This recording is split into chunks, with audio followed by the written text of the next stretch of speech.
Esto no es una obra de arte, Arte y Dictadura por Julia Buenaventura.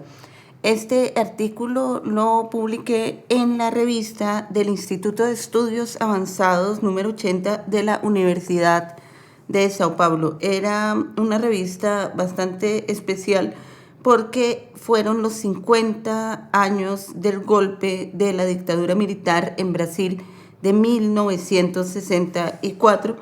Y yo escribí, digamos, el punto sobre arte y dictadura. Entonces, fue publicado en 2014 y este año, estamos 2023, Carlos Gómez hizo la traducción del artículo. Entonces, comienzo. Esto no es una obra de arte, Arte y Dictadura, Julia Buenaventura. No fuera arte el que enfrentó la dictadura, fue la dictadura la que enfrentó al arte, porque estaba en el arte, en el Brasil de los años 50 y 60, la semilla de cualquier revolución, un profundo cuestionamiento de la propiedad privada. Este cuestionamiento se denominó teoría del no objeto, se denominó ejercicio experimental de la libertad, se denominó abandonar el arte como cosa, como mercancía, objeto de lujo o título de valor para convertirse en experiencia, proponer el museo como escuela y proponer al público como artista, disolver la frontera entre el arte y la vida, lo que significaba un boicot a la relación capitalista entre producción y consumo. El proyecto era liberar al hombre, y cuando ese es el proyecto, los que están en el poder tienen que ponerse en guardia. Voy por partes. En primer lugar, hay que señalar que este arte revolucionario que cuestionaba la mercancía, valor de cambio y orden social, no se alimentaba del arte revolucionario de la primera mitad del siglo XX. Se había establecido una ruptura entre la generación de Di Cavalcanti y Portinari, con sus lienzos figurativos, narrativos, sus retratos de proletarios en las ciudades industriales y campesinos en los campos devastados, y la generación de los años 50, los abstracto, geométricos u orgánicos. Después de la Segunda Guerra Mundial, era difícil buscar una salida figurativa. Este camino parecía agotado, ya que el realismo socialista convirtió la revolución en dogma y su arte en catequesis. En definitiva, no estuvo en manos de los artistas agotar el arte figurativo, estuvo en manos de Stalin acabar con la figuración, al menos durante un determinado intervalo de tiempo. Evitando la disputa sobre si fueron paulistas o cariocas quienes comenzaron con la abstracción en el país, cabe señalar que el crítico de arte y político Mario Pedrosa fue fundamental para la introducción de esta nueva corriente. De regreso a Brasil en 1945, luego de la salida de Getúlio Vargas del poder, Pedrosa se encargó de difundir la obra de Calder y de conversar con diferentes artistas sobre la teoría de la Gestalt, que explica la percepción como un acto de organización. Así, la visión de un objeto no es mera contemplación, sino el establecimiento instantáneo de una estructura lógica. Los juegos de palabras que teniendo letras cruzadas pueden ser leídas, o la clásica imagen del jarrón, que a veces es jarrón y a veces dos perfiles, tuvieron su origen en esa escuela. Ver implica no solo al ojo, sino al cerebro, ya que es este último el que organiza las partes e identifica aquello que está siendo visto. El arte podría entonces tomar este principio para proponer juegos de identificación, como harían los poetas concretos, o de percepción, más en una línea del neoconcreto, dando al ojo una imagen tan básica que el cerebro tendría que renunciar a su constante intento de convertirlo todo en información, para dar paso a un ejercicio de percepción, de experiencia sensible. Invitando a identificar o percibir, la abstracción enfrentaba un problema que, hasta entonces, no había sido encarado: la recepción de la obra de arte, el papel que desempeña aquel que ve la obra, un espectador que pasó de ser un simple observador pasivo, encargado de digerir un mensaje dado, a la posición de participante, encargado de completar el mensaje e incluso de crearlo. Las complejas posibilidades de esta abstracción fueron exploradas durante las décadas de 1950 y 1960. Objeto activo 1960 de Willis de Castro es un claro ejemplo de ello.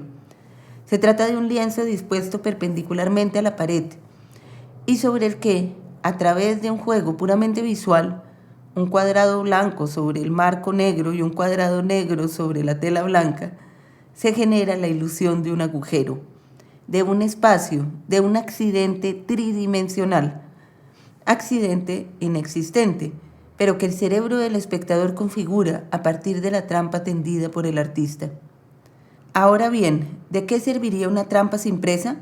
Eso sería como una broma sin oyente, un poema sin oído. La obra de Castro gira en torno al espectador, sin él no tiene sentido. Es más, aún no está terminada. En definitiva, él es el visitante, el encargado de terminar la obra. Este tipo de juego con el ojo-cerebro del espectador fue explorado hasta acabar con el mismo objeto plástico, o al menos ponerlo en cuestión. El trabajo de Elijah Clark dice mucho al respecto. Después de abandonar los lienzos caracterizados por figuras geométricas, Clark entró en la escultura, proponiendo los bichos. Como es sabido, se trataba de objetos hechos de placas de aluminio y articuladas por bisagras que permitían ser manipuladas, lo cual cambiaba totalmente su forma y por ende su percepción. La invitación al espectador a intervenir en la obra de arte ya no era solo mental, era física, tangible.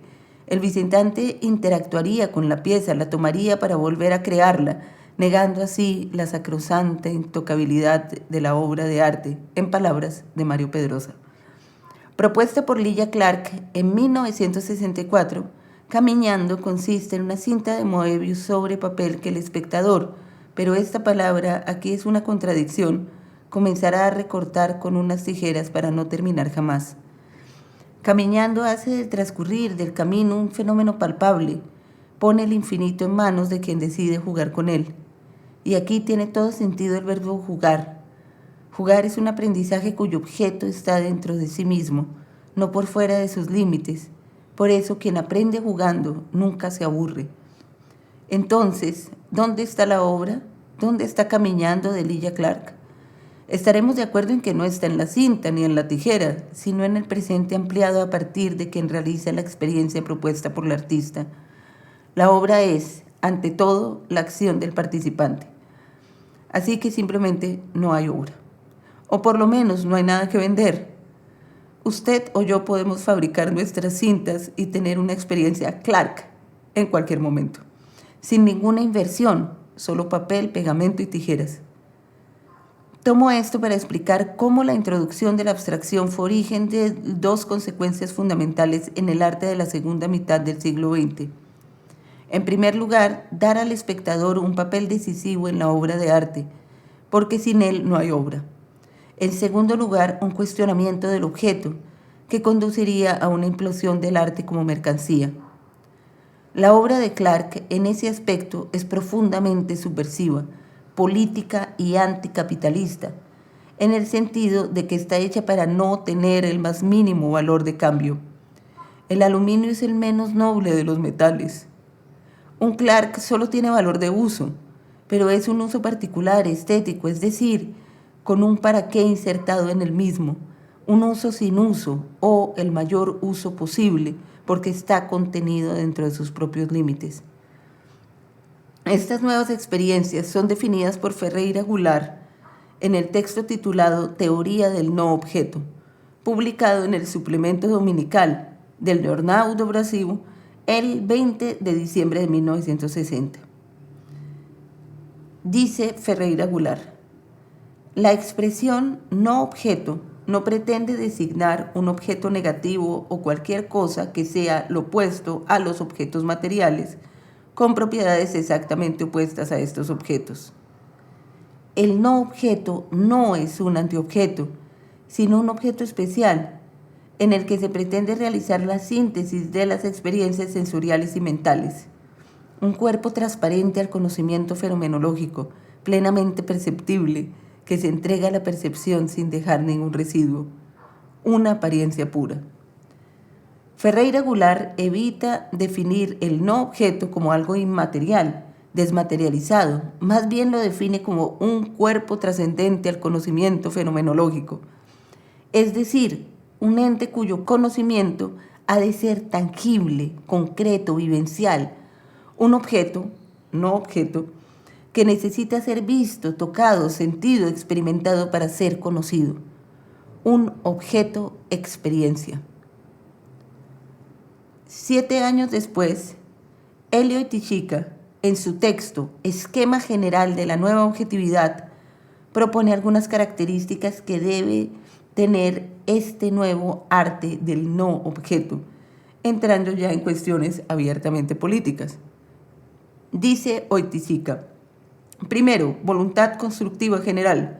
Segundo, tendencia al objeto a ser negado y superado del marco del caballete.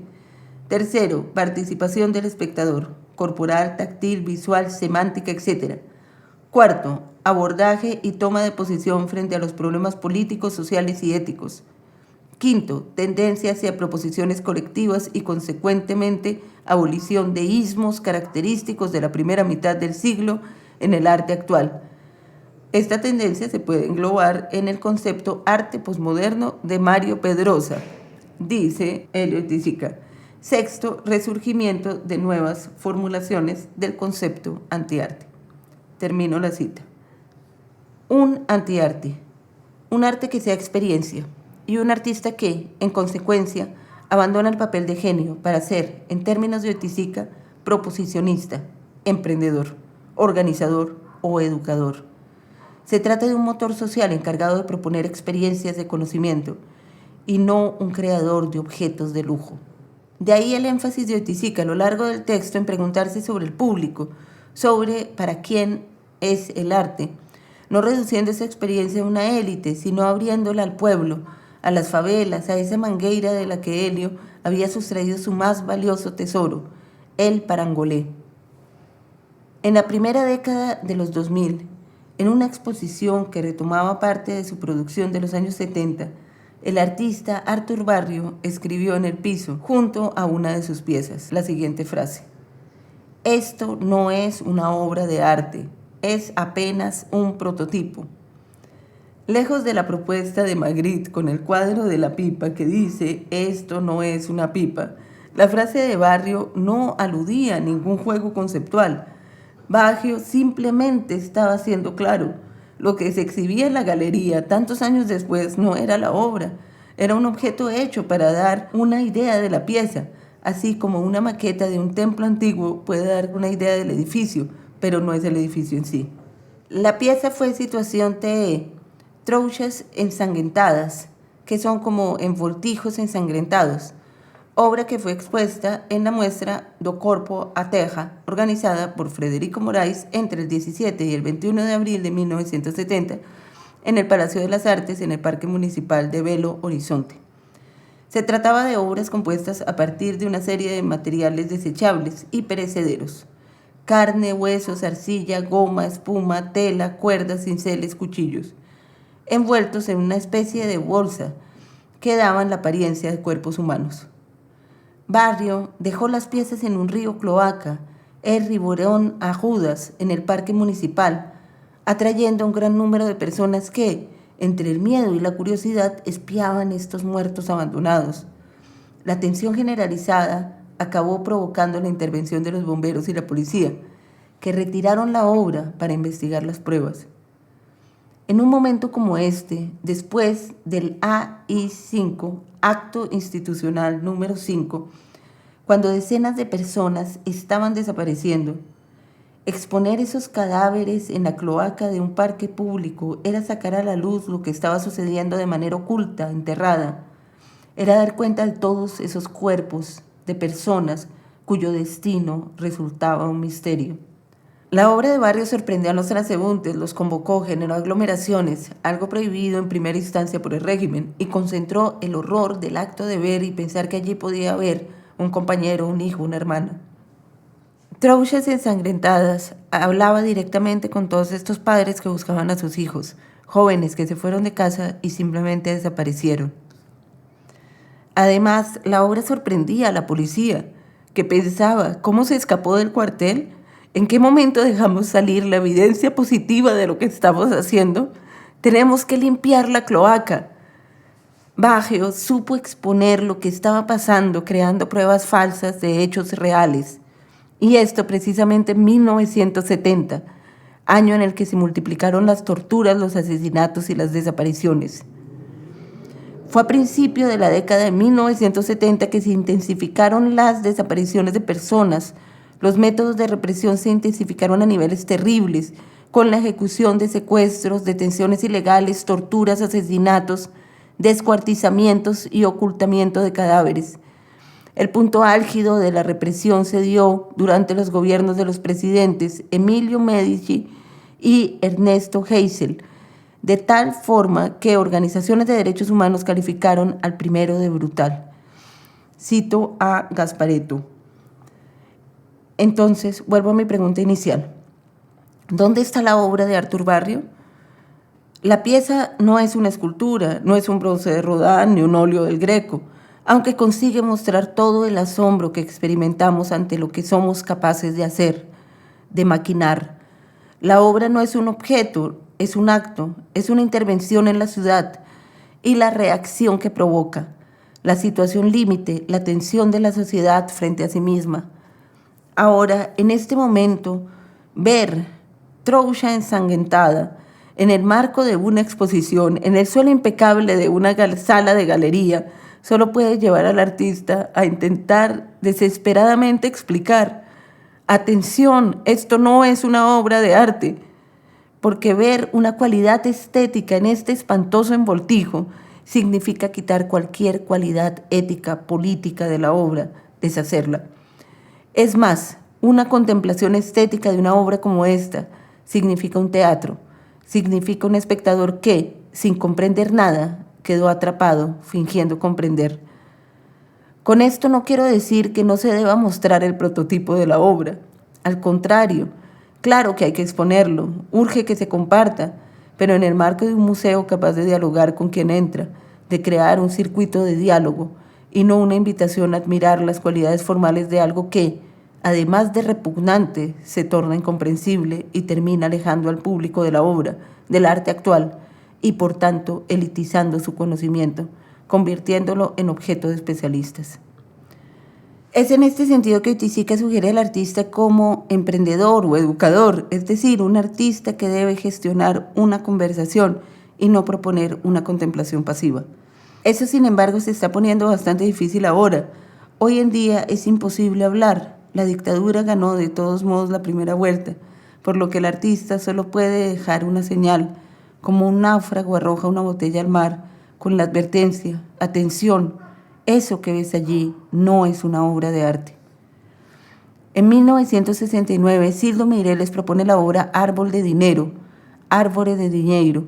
Se trata de 100 billetes de un cruzeiro doblados y dispuestos sobre un pedestal, cuyo precio es 20 veces superior, es decir, 2.000 cruzeiros.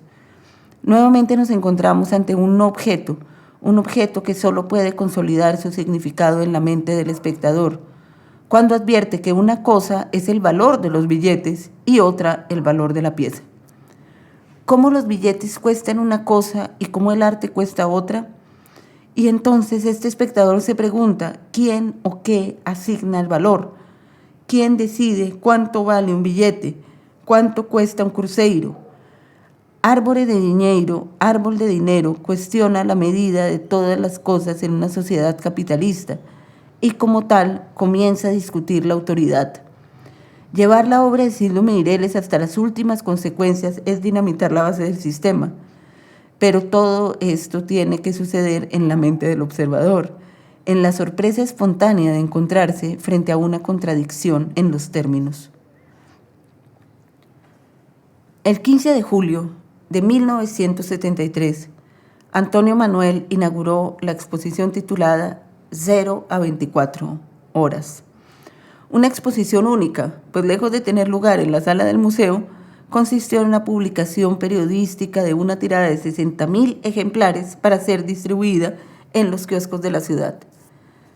El espacio para la publicación fue cedida por O Jornal, cuyas directivas, tras varias negociaciones con Manuel, le prestaron las 6 páginas del suplemento de cultura del domingo. La idea de realizar una exposición impresa surgió de una circunstancia específica: la cancelación de la muestra individual de Manuel en el Museo de Arte Moderno de Río de Janeiro, en un acto de autocensura institucional. Acorde con el clima de represión de la época, lo que hizo que Manuel inventara otra forma de dar a conocer su obra, Un nuevo camino que, por cierto, recogía toda la experimentación que el artista venía desarrollando desde hacía algunos años, con publicaciones periódicas.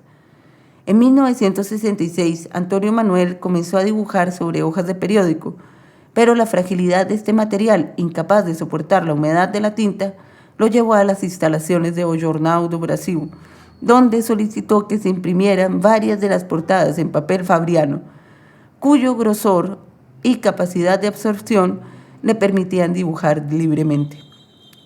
Una vez dentro del diario, Manuel pasó a otra fase. Empezó a experimentar con las matrices, tarjetas plastificadas en alto y bajo relieve, que el artista recogía en la madrugada antes de ser desechadas tras la impresión. Posteriormente, Manuel obtuvo un salvoconducto que le permitía circular libremente por el local de O Día, un diario, donde empezó a realizar sus propias matrices, llegando incluso a producir estampas que, en algunas ocasiones, conseguía insertar entre los periódicos que se repartían normalmente. Esta obra se tituló Clandestinas. 0 a 24 horas compiló así toda esta experiencia. Las páginas contenían algunos textos sobre Manuel, un texto de Lilla Pape, bajo el seudónimo de Janaína, y las 6 obras rechazadas por el Mamrío, unas Quenches, Sobode, Marginianos, Edén, Galo y las ya mencionadas Clandestinas.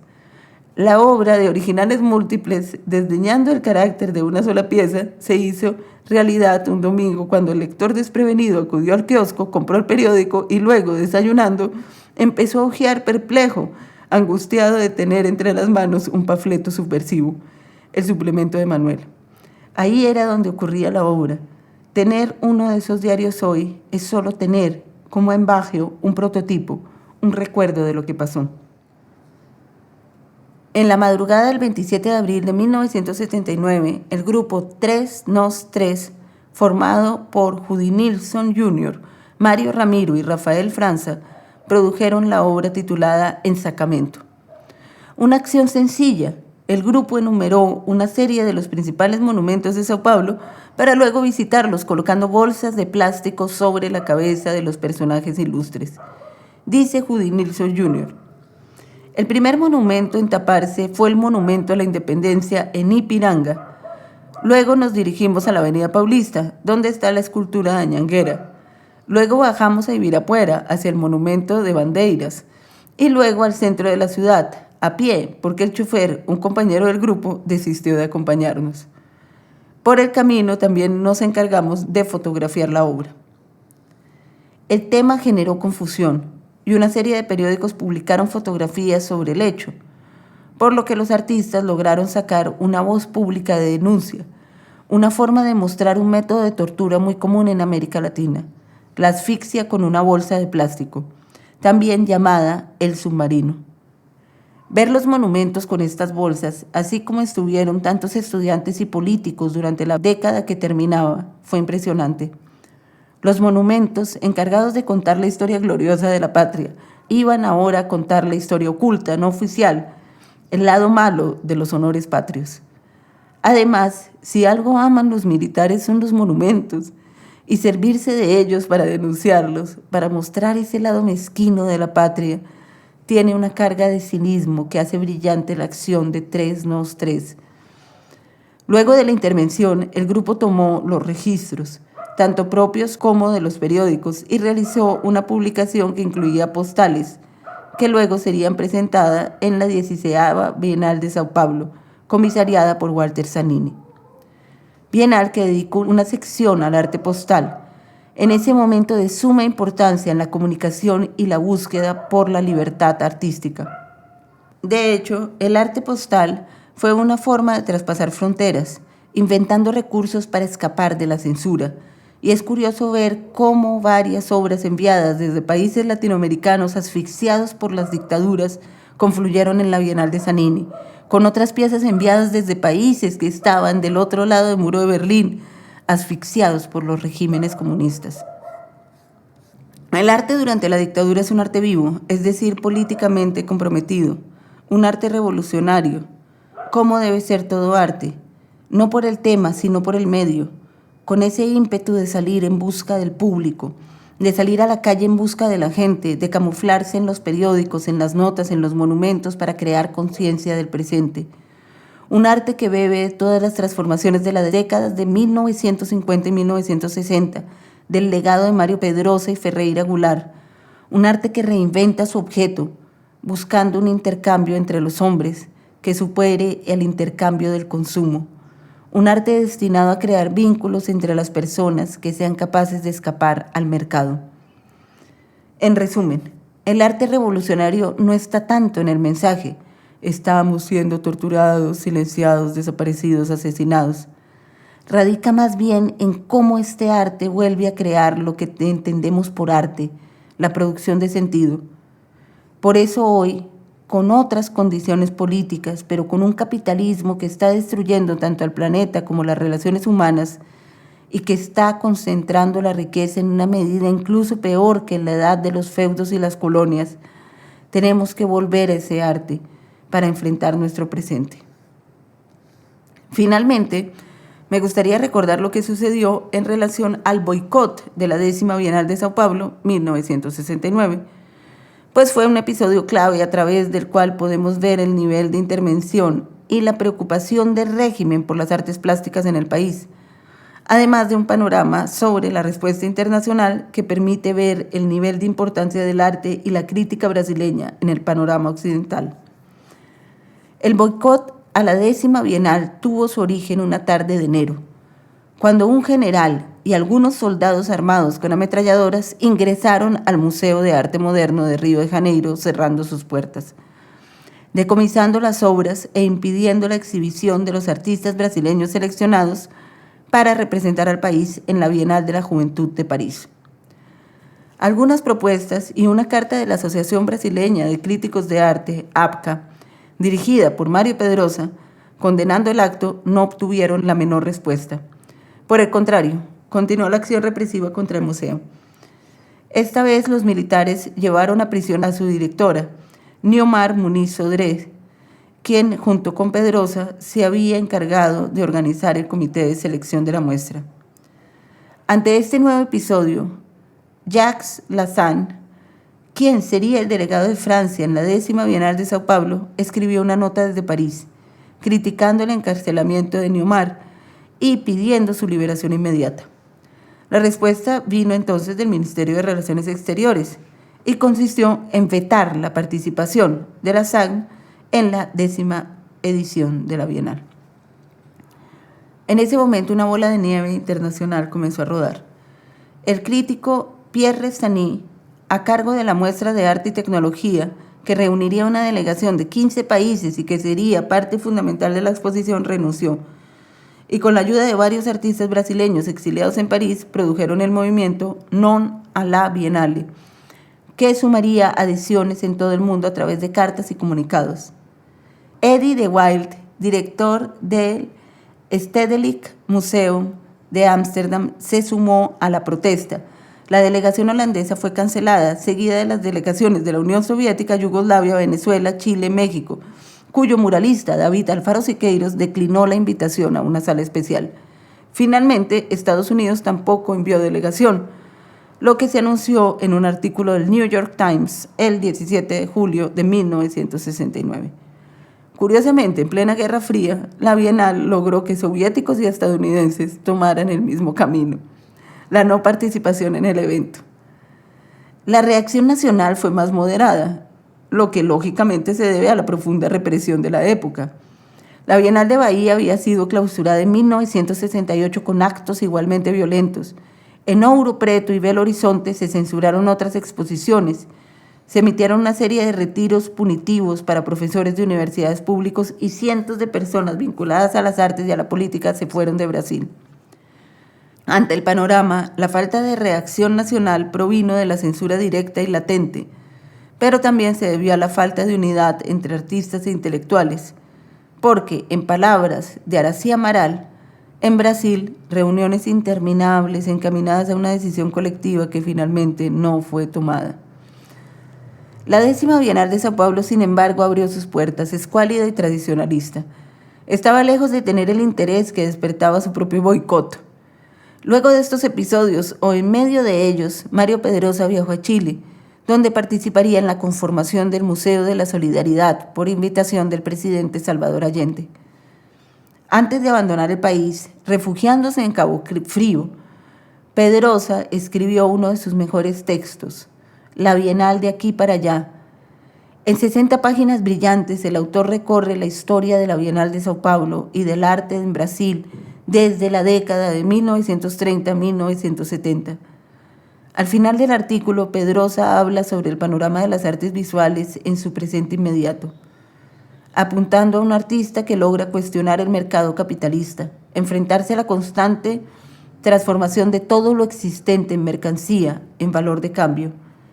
Un artista capaz de proponer el arte como ejercicio experimental de la libertad, que a través de actos, gestos, acciones colectivas, movimientos a nivel de actividad, creatividad, encamine sus pasos hacia, abro comillas, la aspiración utópica de una sociedad en la que el hombre ya no trabaje para ganarse la vida con el sudor de su frente, para que a través del trabajo y el ocio, sin más diferencias entre uno y otro, aprenda a vivir.